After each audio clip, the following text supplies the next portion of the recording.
Welcome to the Slop Temple. We pray this video helps. In this video, I will explain how to cook dim vuna. First, let's get our eggs ready. You'll want to hard boil about 6 eggs, which usually takes around 7 minutes. Once they're cool enough to handle, peel them gently. Then, make a few small cuts on each egg.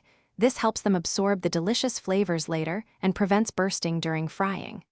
Finally, lightly fry these eggs in 2 tablespoons of oil until they achieve a beautiful golden hue. Now, let's build the aromatic base for our curry.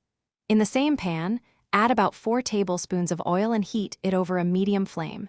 Introduce 2 cups of thinly sliced onions, cooking them until they turn a lovely golden brown. This step is crucial for depth of flavor. Next, stir in 1½ teaspoons of fresh ginger and garlic paste, sautéing for about 2 minutes until fragrant. It's time to create that rich, flavorful gravy. Add 1 teaspoon of chili powder and 1/2 teaspoon of turmeric powder to the pan. Follow with 1 teaspoon each of cumin and coriander powder.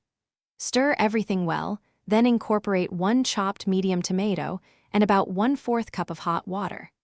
Let this mixture simmer for approximately 5 minutes, allowing the spices to cook thoroughly and the oil to separate. We're almost there. Carefully place your fried eggs into the simmering gravy, ensuring they are well coated. Add 2 green chilies for a touch of heat and a pinch of salt, adjusting to your preference.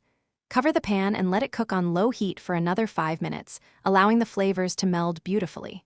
Finally, garnish your delicious dim vuna with fresh cilantro and serve it hot alongside steamed rice or warm roti.